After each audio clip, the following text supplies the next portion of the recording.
In today's video, I'm going to teach you how to track multiple conversion actions in Google Ads using conversion tracking. This process is essential for understanding how your advertising efforts translate into real actions by potential customers, whether it's making a purchase, signing up for a newsletter, or any other valuable interaction. So let's get started. First, open your web browser and head over to the Google Ads homepage. This will be your starting point for the entire conversion tracking setup. Once you're on the homepage, you'll need to sign in to your Google Ads account. If you don't have an account yet, be sure to create one, as it's essential for managing your advertising campaigns and measuring their success. After you've signed in, you'll be directed to the Google Ads home dashboard. This is your control center where you'll manage your ads, campaigns, and importantly, track conversions.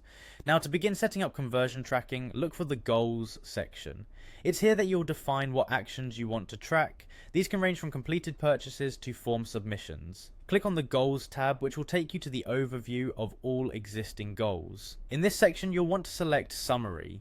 The summary page provides a comprehensive view of all conversion actions you have set up, allowing you to track their performance collectively or individually. This view is incredibly useful for ensuring that you're not only reaching your audience but also engaging them in meaningful ways. Next, find the Setup Conversion Tracking option. This task involves adding the necessary snippets of code to your website, which will allow Google Ads to monitor when users complete a conversion action.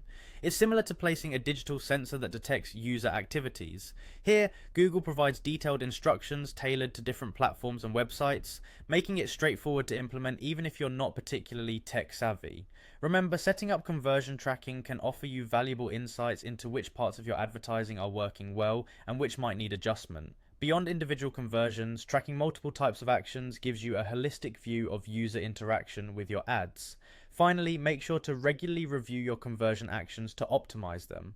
Understanding user behavior through this tracking allows you to refine your marketing strategies and enhance your ad effectiveness over time, ultimately driving more value from your ad spend. That's it for today's video on tracking multiple conversion actions in Google Ads using conversion tracking. I hope you found this guide useful. With these steps, you'll gain a better understanding of how your ads are performing, helping you to make informed decisions moving forward. Thanks for watching, and happy advertising.